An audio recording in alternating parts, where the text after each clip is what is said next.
This is the Washington Week Webcast Extra. Hello, I'm Gwen Eiffel. We pick up online where we left off on the air. I'm joined by Gene Cummings of the Wall Street Journal, Doyle McManus of the Los Angeles Times, Manu Raju of CNN, and Karen Tumulty of the Washington Post. You would really kill to know what we were talking about off the air, but I'm not going to do it. Instead, we're going to start with Karen, who did what she does best this week, writing a story that explains the political backdrop behind policy fights. In this case, it's happening in the states, where Georgia and North Carolina have made LGBT rights a real issue for Republicans in 2016. Explain how, Karen. Well, in a couple of ways. In North Carolina, the governor, Pat McCrory, signed a bill that would undo some legislation that cities had passed that would have protected people from discrimination based on their gender, based on their orientation at birth. And essentially, this brings up the whole, where should transgender people be allowed, which bathroom should they use? Well, what happened is that there's North Carolina is, a center of commerce, a center of banking, and all of a sudden there's a big backlash from the national and international business community, including PayPal announced that they are canceling a facility that they were going to be expanding there that would have employed 400 people.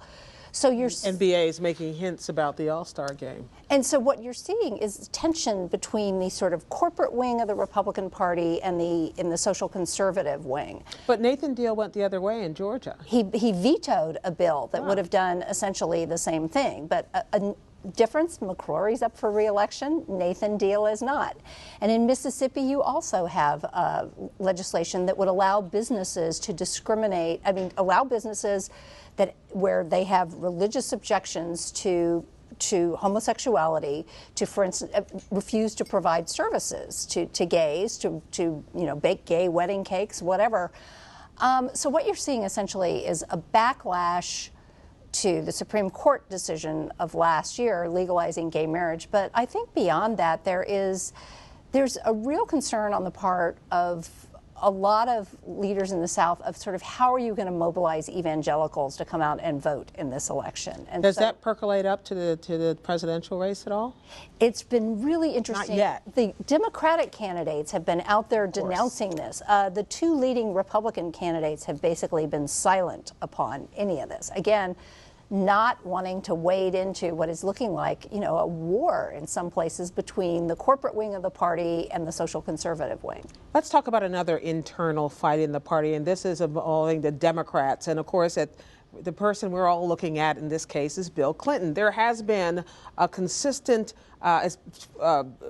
running theme with the Black Lives Matter movement to hold Democrats' feet to the fire on Black Lives Matter issues. They've shown up at Bernie Sanders rallies, put him in a corner. They've showed up even backstage at Hillary Clinton events, put her in a corner. And yesterday, or earlier this week, we saw Bill Clinton confronted by protesters at a Black Lives Matter, well, actually at a Hillary Clinton rally, where the Black Lives Matter movement folks were holding up signs saying, Hillary Clinton called young black men super predators, which she has since apologized for. We're watching it now, he got very unhappy about it. The finger waving came out, the red face came out, and I wonder whether that's helpful, Gene. Well, I think it is. I don't think we know yet. I think we have to see how it plays out, because what he was doing, now Clinton was defending his own record there as much as he was his wife. Right. And that explains some of the passion. The crime bill and things like that. That's right. They complained that created extended prison terms and broke up black families. And so they had a number of grievances that they were raising with him. And what he tried to do in his remarks was take them back into the 90s, take them back to when crack cocaine was really a serious threat in the urban areas, and that gangs were, roaming in some cities, and that the primary victims of that crime were black people. And so his point was that his legislation actually saved black lives because crime went down. Do I give the Clintons too much credit? if I suggest that perhaps he is speaking to a part of Democratic Party and a part of politics at large right now, white men, disgruntled white men on both ends of the party, who see some reasoning in that, and also to a lot of black voters who think the same thing. Well, the thing that's why I say it's hard to judge how this will turn out. This was a rally in downtown Philadelphia. The crowd cheered him, and that was a mixed race crowd, and they cheered him. And so a lot of those people cheering were indeed African American voters. And so I think we'll see. Some have said, it's a Sister Souljah moment, that he was, that he was bringing in some truth to try to break through stereotypes. I don't know that it amounts to any of that. He's not the candidate. There was certainly some pique. We know that for Yes. sure. Whether he was speaking something he meant to say or not, it was some personal pique. Doyle, I want to talk to you a little bit about Bernie Sanders, because after the nomination, yesterday I saw him asked at a town hall meeting, I think it was on the Today Show or something, by someone who identified as a Bernie Sanders supporter, what are you going to do if you don't win? What happens to your movement? And he said, that's an excellent question. Then I didn't hear an answer. Well, he sort of answered it, actually. And even the fact that Bernie Sanders asked, what if you don't win, he said, that's not just an excellent question. He said, and it's a fair question. Most candidates wouldn't go near that question with a 10-foot pole. And in this case, Bernie Sanders then said, of course, we plan to win, Right. and we're confident we're going to win. But he then said, leaving out the if we don't win, but what he meant was, if we don't win, we've started a political revolution. Lots of young people have turned out, and we will work to continue the political revolution. It's no secret. No, it's never been a secret. It's not even a secret now if you ask people in the Sanders campaign that his campaign has always been about two things. The one they thought was least likely was that he would actually win the nomination. The one they thought was more likely was that he could revitalize a grassroots movement on the left wing, the progressive wing, the Democratic wing, as Howard Dean used to put it, of the Democratic Party. And I think they've actually been surprised at how successful they've been on both. We know they've been surprised at how successful he's been in primaries. He's said that himself with an air of what seems to be genuine surprise. So anyway, we can already tell pretty much what he's going to do. First, yes, he's still running to win the nomination. In fact, they're even talking about, at least theoretically, if it's a tie or close to a tie, will there be contested delegates? Will there be unpledged Democrats, super delegates at the conventions? They're actually talking about a potential delegate fight. That's off. That's a lot more distant than for Republicans. They're talking about getting into the platform and trying to push Hillary Clinton to the left. They're talking about making a strong case that she is going to need Bernie Sanders voters and Bernie Sanders endorsement and Elizabeth Warren's endorsement.